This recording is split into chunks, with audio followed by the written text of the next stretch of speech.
ಇದು V news Kannada ಸುದ್ದಿವಾಹಿನಿ, ನಿಖರ ಹಾಗೂ ಜನಪರ.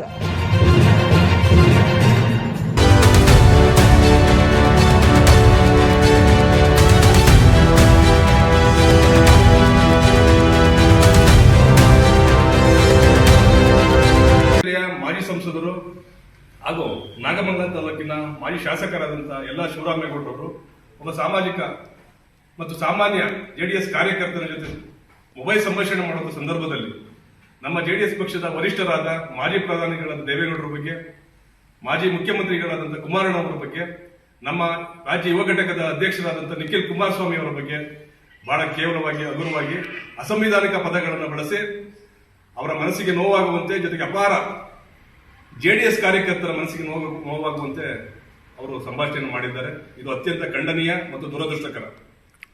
ಅಷ್ಟೇ ಅಲ್ಲದೆ ಅವರ ನಾಲಿಗೆಯನ್ನು ಅರಿಬಿಟ್ಟು ನಮ್ಮ ಕ್ಷೇತ್ರದ ಮಾಜಿ ಶಾಸಕರು, ಈ ಕ್ಷೇತ್ರದ ಅಭಿವೃದ್ಧಿ ಅಧಿಕಾರಿ ಎನಿಸಿಕೊಂಡಂತ ಸುರೇಶ್ ಗೌಡರ ವಿರುದ್ಧನೂ ಸಹ ವೈಯಕ್ತಿಕವಾಗಿ ಮತ್ತು ರಾಜಕೀಯವಾಗಿ ನಿಂದನೆ ಮಾಡಿದ್ದಾರೆ. ಅವುಗಳಿಗೆ ಯಾವುದೇ ರೀತಿಯಾದಂತಹ ಆಧಾರ ಮತ್ತೆ ದಾಖಲೆಗಳು ಇಲ್ಲ.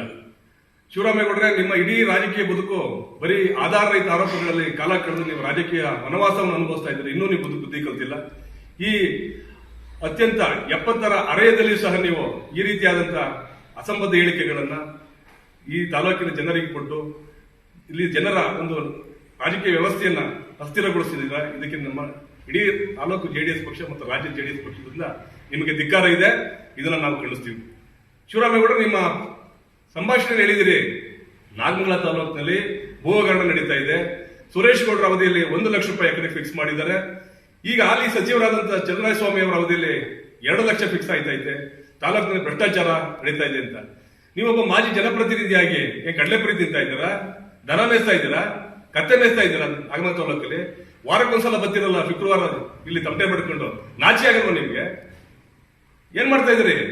ಕಾನೂನು ಚೌಕಟ್ಟು ಹೋರಾಟ ಮಾಡ್ರಿ, ಪ್ರಶ್ನೆ ಮಾಡ್ರಿ. ಸಾಂವಿಧಾನಿಕ ಸಂಸ್ಥೆಗಳಲ್ಲಿ ಅನ್ಯಾಯ ಆಯ್ತಾ ಇದೆ ಅಂದ್ರೆ ನೀವು ಹೋರಾಟ ಮಾಡಬೇಕು. ಅದು ಬಿಟ್ಟು ಬೀದಿಲಿ ಒಬ್ಬ 3ನೇ ದರ್ಜೆ ವ್ಯಕ್ತಿಯ ರೀತಿಯಲ್ಲಿ ಸಂಭಾಷಣೆಯಲ್ಲಿ ಮುಂದುವರೆದು ಒಬ್ಬ ಮಹಿಳೆಯ ಬಗ್ಗೆ ತುಚ್ಚುವ ಮಾತಾಡಿದಿರಿ, ಆಕೆಯ ಘನತೆ ಗೌರವ ಬಗ್ಗೆ ತುಚ್ಚುವ ಮಾತಾಡಿದಿರಿ. ಒಂದು ಸಮುದಾಯವನ್ನ ಸಾರ್ವಜನಿಕವಾಗಿ ಫೋನ್ ಮೂಲಕ, ಸಂಭಾಷಣೆ ಮೂಲಕ ಕುಡುವಾಡಿ ಎಂಬ ಪದವನ್ನು ಬಳಸಿ ಆ ಸಮುದಾಯಕ್ಕೆ ಬಹಳ ನೋವು ಉಂಟು ಮಾಡಿದಿರಿ. ಜೊತೆಗೆ ಜಾತಿಯ ವಿಚಾರವನ್ನು ಸಹ ಪ್ರಸ್ತಾಪ ಮಾಡಿದಿರಿ. ನಾನು ಜಿಲ್ಲಾಡಳಿತವನ್ನು ಒತ್ತಾಯ ಮಾಡ್ತಾ ಇದ್ದೀನಿ, ಪೊಲೀಸ್ ಇಲಾಖೆಯನ್ನು ಒತ್ತಾಯ ಮಾಡ್ತಾ ಇದ್ದೀನಿ, ದಯಮಾಡಿ ಸುಮೋಟೋ ಕೇಸವನ್ನ ಅವ್ರ ಮೇಲೆ ರಿಜಿಸ್ಟರ್ ಮಾಡ್ಕೋಬೇಕು. ಪರಿಶಿಷ್ಟ ಜಾತಿ ಮತ್ತು ಪರಿಶಿಷ್ಟ ಪಂಗಡದ ನಿಂದನೆ ಕಾಯ್ದೆ ಅಡಿಯಲ್ಲಿ ಈ ಒಂದು ಪ್ರಕರಣವನ್ನ ಶೀಘ್ರವಾಗಿ ಸಂಬಂಧಪಟ್ಟ ಜಿಲ್ಲಾಡಳಿತ ಅವ್ರ ಮೇಲೆ ಕೇಸು ನೋಂದಣಿ ಮಾಡ್ಕೊಳ್ಳೋದ್ರ ಮುಖಾಂತರ ಕಾನೂನು ರೀತಿ ಕ್ರಮ ಜರುಗಿಸಬೇಕು ಅಂತ ಈ ಮೂಲಕ ಒತ್ತಾಯ ಮಾಡ್ತಾ ಇದ್ದೀನಿ. ಏನಂತ ಹೇಳಿ ಪ್ರತಿಕ್ರಿಯೆ ಕೊಟ್ಟಿದ್ದೀರಾ? ನನ್ನ ವಾಯ್ಸ್ ಅನ್ನ ನಕಲಿ ಮಾಡಿಬಿಟ್ಟಿದ್ದಾರೆ, ತಿದ್ದಿದ್ದಾರೆ. 18 ದಿನಗಳ ನಂತರ ಇದನ್ನ ಯಾರೋ ನನ್ನನ್ನು ಬ್ಲಾಕ್ ಮೇಲ್ ಮಾಡಿದ್ದಾರೆ ಅಂತ ಹೇಳಿದ್ದಾರೆ. ಹೇಳ್ಕೊಂಡು ಓಡಾಡ್ತಾ ಇದ್ದಾರೆ. ಅದಕ್ಕೆ ಪ್ರತಿಕ್ರಿಯೆಯನ್ನು ಕೊಟ್ಟಿದ್ದಾರೆ. ಶಿವರಾಮೇಗೌಡ್ರೆ, ನಿಜವಾದ ನಿಮ್ಮ ಆತ್ಮಸಾಕ್ಷಿ ಇದ್ರೆ, ಅಂತಃಕರಣ ಇದ್ರೆ, ನೀವು ಮಾತಾಡೇ ಇಲ್ಲ ಅನ್ನೋದಾರೆ ಬನ್ನಿ ಬ್ರೈನ್ ಮ್ಯಾಪಿಂಗ್ ಮಾಡ್ತಾನ. ಸುಳ್ಳು ಪತ್ತೆಯಂತ್ರಕ್ಕೆ ನಿಮ್ಮನ್ನು ಓಡಿಸ್ತೀವಿ. ಯಾರು ನಿಮ್ ಜೊತೆ ಮಾತಾಡಿದ್ರೆ ಆ ಹುಡುಗನನ್ನು ಕರ್ಕೊಂಬತ್ತೀವಿ. ಈ ವಿಚಾರ ನೀವು ಮಾತಾಡಿದ್ರೆ ಇಲ್ವೋ ಅನ್ನೋದನ್ನ ಇದನ್ನ ಒಂದು ಕಾನೂನು ಚೌಕಟ್ಟಲ್ಲಿ ತೀರ್ಮಾನ ಆಗೋಗ್ಬಿಡ್ಲಿ. ನೀವು ನಾಗಮಂಗಲವನ್ನು ಮತ್ತೆ ಅಸ್ಥಿರ ರಾಜಕೀಯ ತಳ್ತಾ ಇದ್ದೀರಾ. ಜೊತೆಗೆ ರಾಜಕೀಯ ವ್ಯವಸ್ಥೆಯನ್ನ ಕುಲಗೆಡಿಸಕ್ಕೆ ಇವತ್ತು ಇಂಥ ಹೇಳಿಕೆಗಳನ್ನ ಕೊಡ್ತಾ ಇದ್ದೀರಾ. ಅಲ್ಲರಿ, ನಿಮ್ಗೆ ಜೆಡಿಎಸ್ ಪಕ್ಷ ಏನು ಅನ್ಯಾಯ ಮಾಡಿತ್ತು? ನಿಮ್ಮ ಸ್ವತಂತ್ರ ಅಭ್ಯರ್ಥಿಯಾಗಿದ್ದಂತ ನಿಮ್ಮನ್ನ ಕಳೆದ 1996 ಸಮಯದಲ್ಲಿ ಇದೇ ಮಾಜಿ ಪ್ರಧಾನಿ ದೇವೇಗೌಡರು ನಿಮಗೆ ಕರ್ನಾಟಕ ಹೌಸಿಂಗ್ ಬೋರ್ಡ್ ಅಧ್ಯಕ್ಷರನ್ನಾಗಿ ಮಾಡ್ತಾರೆ, ಬಿಡಿ ಚೇರ್ಮನ್ ಆಗಿ ಮಾಡ್ತಾರೆ. JH ಪಾಟೀಲ್ ಸರ್ಕಾರದಲ್ಲಿ ನಿಮಗೆ ಕೃತಜ್ಞರಾಗಿರುವಂತ ಅನ್ಸೋದಿಲ್ವಾ? ಏನಂತ ಅನ್ಯಾಯ ಮಾಡಿರೋದು ಕುಮಾರಸ್ವಾಮಿ ಅವರು ನಿಮ್ಗೆ?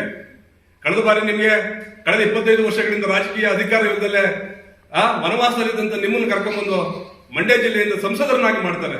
ಇದಕ್ಕೆ ನೀವು ಕೊಡುವಂತ ಕೊಡುಗೆ ನೋಡಿ. ಇವತ್ತು ಶಿವರಾಮೇಗೌಡರ ಹೇಳಿಕೆಯಲ್ಲಿ ಮಂಡ್ಯದ ಮಾಜಿ ಸಂಸದರಾದ ದಿವಂಗತ ಮಾದೇಗೌಡರ ಬಗ್ಗೆ ಮತ್ತೆ ದಿವಂಗತ ಅಂಬರೀಶ್ ಅವರ ಬಗ್ಗೆ ತುಂಬಾ ಲಘುವಾಗಿ ಮತ್ತು ತುಂಬಾ ಕೆಟ್ಟ ಮಾತಾಡಿದ್ದಾರೆ. ಅಸಂವಿಧಾನಿಕ ಪದ ಪ್ರಯೋಗ. ಕಾಂಗ್ರೆಸ್ ಪಕ್ಷಕ್ಕೆ ಏನಾದ್ರು ನೈತಿಕತೆ ಇದ್ರೆ, ಕಾಂಗ್ರೆಸ್ ಪಕ್ಷಕ್ಕೆ ಏನಾರು ಜವಾಬ್ದಾರಿ ಇದ್ರೆ ಶಿವರಾಮೇಗೌಡರನ್ನ ಈ ಕ್ಷಣದಿಂದಲೇ ಪಕ್ಷದಿಂದ ಉಚ್ಚಾಟನೆ ಮಾಡಬೇಕು.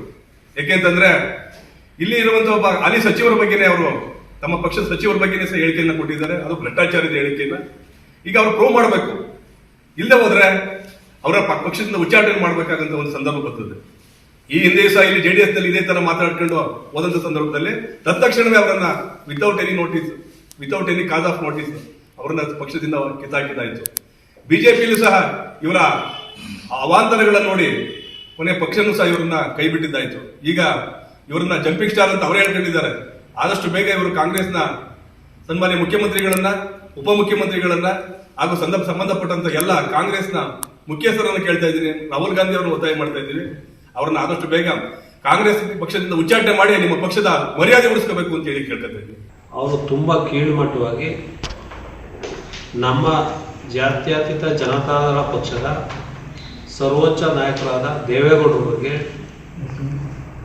ಮಾನ್ಯ ಕುಮಾರಣ್ಣವ್ರ ಬಗ್ಗೆ, ನಿಖಿಲ್ ಕುಮಾರಸ್ವಾಮಿ ಅವ್ರ ಬಗ್ಗೆ, ಹಲವಾರು ನಮ್ಮ ಪಕ್ಷದ ಮುಖಂಡರ ಬಗ್ಗೆ ತುಂಬಾ ಕೀಳುಮಟ್ಟವಾಗಿ ಅವ್ಯಾಚ್ಯವಾಗಿ ತುಂಬಾ ಮಾತಾಡಿದ್ದಾರೆ. ಅದನ್ನು ನಾವು ನಮ್ಮ ಪಕ್ಷದ ವತಿಯಿಂದ ಖಂಡಿಸ್ತಾ ಇದ್ದೀವಿ. ಹಾಗೆ ನಮ್ಮ ನಾಯಕರಾದ ಸುರೇಶ್ ಗೌಡ್ರ ಬಗ್ಗೆ ರಾಜಕೀಯವಾಗಿ ಮತ್ತು ವೈಯಕ್ತಿಕವಾಗಿ ಅವರು ಯಾವ ಆಧಾರವಿಲ್ಲದ ಕೆಲವು ಕೀಳುಮಟ್ಟದ ಪದಗಳನ್ನು ಬಳಸಿ ಅವರು ಮಾತಾಡಿದ್ದಾರೆ. ಯಾರ ಹತ್ರ ಮಾತಾಡಿದ್ದಾರೆ? ಸಾಮಾನ್ಯ ಒಬ್ಬ ಕಾರ್ಯಕರ್ತನ ಹತ್ರ. ಅದು ಅವಶ್ಯಕತೆ ಏನು ಇತ್ತೋ ಇರಲಿಲ್ವೋ ಗೊತ್ತಿಲ್ಲ, ಮಾತಾಡಿದ್ದಾರೆ. ಅದನ್ನ ನಾವು ತೀವ್ರವಾಗಿ ನಮ್ಮ ಪಕ್ಷದ ವತಿಯಿಂದ ಖಂಡಿಸ್ತಾ ಇದ್ದೀವಿ. ಮತ್ತು ಇದೇ ರೀತಿಯಲ್ಲಿ ಜಿಲ್ಲೆಯ ಅನೇಕ ಹಿರಿಯರ ಬಗ್ಗೆ, ದಿವಂಗತ ಹಿರಿಯರಾದ ಮಾದೇಗೌಡರ ಬಗ್ಗೆ, ಅಂಬರೀಷ್ ಅಣ್ಣವ್ರ ಬಗ್ಗೆ ತುಂಬ ಕೇವಲವಾಗಿ ಮಾತಾಡಿದ್ದಾರೆ. ಹಿಂದೆನೂ ಮಾತಾಡಿದ್ರು, ಮತ್ತೆ ಈಗಲೂ ಮಾತಾಡಿದ್ದಾರೆ. ಇದು 3-4 ಬಾರಿ ಅಲ್ಲೇ ಮುಂದುವರೆದಿದೆ. ಇದು ಹಿಂಗೆ ಈ ಬೇಷರತ್ತು ಕ್ಷಮೆ ಕೇಳಿ ಅವರು ಇದು ಮಾಡಿರೋ ತಪ್ಪನ್ನ ಅರಿವು ಬಂದು ಕ್ಷಮೆ ಕೇಳಿದ್ರೆ ಸರಿ. ಇಲ್ಲ ಅಂತಂದ್ರೆ ನಮ್ಮ JDS ಪಕ್ಷ, ನಾಗಮಂಗಲ JDS ಪಕ್ಷದಿಂದ ಉಗ್ರವಾಗಿ ಹೋರಾಟ ಮಾಡಿ ಇದಕ್ಕೆ ಇನ್ನು ಮುಂದೆ ಯಾವ ನಾಯಕರಿಗಾಗ್ಲಿ ಯಾರ ಬಗ್ಗೆ ಆಗಲಿ ಈ ಅಗ್ರವಾಗಿ ಕೇವಲವಾಗಿ ಮಾತಾಡದೇ ಇರೋ ರೀತಿಯಲ್ಲಿ ತಕ್ಕ ಶಾಸ್ತಿ